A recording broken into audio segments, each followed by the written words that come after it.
You probably sprinkle it on your food every day without a second thought. But what if I told you that this common household seasoning is actually one of the Bible's most powerful, hidden symbols for an unbreakable relationship with God? In the next few minutes, we're going to uncover why salt is the secret key to understanding God's most durable promises, His call for us to live pure lives, and the real impact we're meant to have on the world. This isn't just about flavor, it's about your faith and your calling.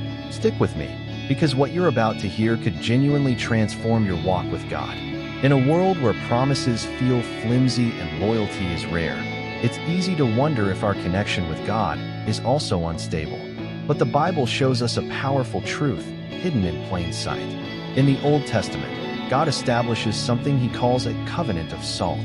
We see this in Numbers 18:19 and 2 Chronicles 13 verse 5, where God makes promises to His people that are specifically and eternally binding. So what does that mean? In the ancient world, salt was a big deal.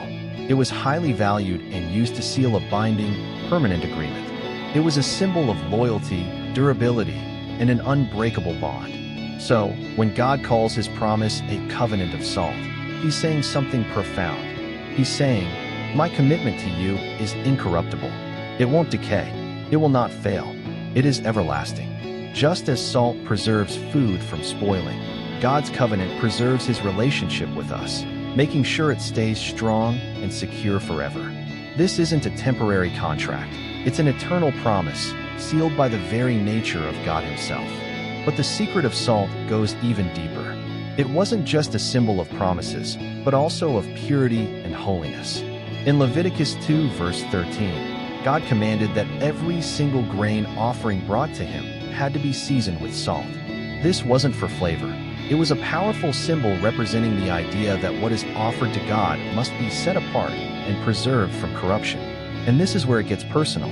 In the Sermon on the Mount, Jesus looks right at His followers and says, "You are the salt of the earth," Matthew 5 verse 13. He wasn't just giving them a nice compliment. He was handing them a divine assignment. In a world that's spiraling toward moral and spiritual decay, you, as a believer, are God's preserving agent. You are meant to be a purifying influence that holds back corruption in your family, your workplace, and your community. Just as salt stops decay in meat, your very presence is meant to halt the spread of gossip, negativity, and godlessness. You carry the power to preserve truth and righteousness in a decaying world. So what does this all mean for you right now? Understanding the secret of salt isn't just for Bible trivia night. It's a direct call to action. Jesus follows up His declaration with a serious warning.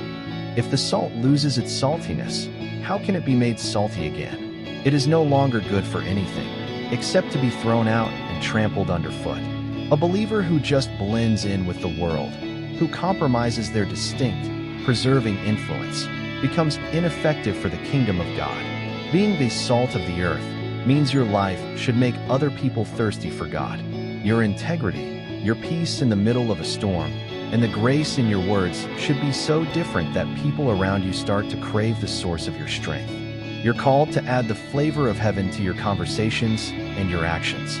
You are a living, walking representation of God's unbreakable covenant and His purifying power. Your words should be seasoned with grace, and your actions should preserve what is good. This is your calling. You weren't made to be bland or to blend in. You were made to bring flavor, preservation, and purity to a tasteless and decaying world. If you're ready to step into this powerful identity, I want you to make a declaration in the comments right now. Type, "I am the salt of the earth." The secret is out. Salt isn't just a mineral on your table. It's a symbol of your unbreakable covenant with God, your call to a life of purity, and your divine assignment to be a preserving and transforming influence on this earth. You are part of an everlasting promise, kept secure by God Himself. You are called to be a force for holiness that pushes back the darkness. So, from this day forward, live differently. Don't lose your saltiness. Be bold, be pure, and be the preserving agent of God's hope in this world. Be the salt.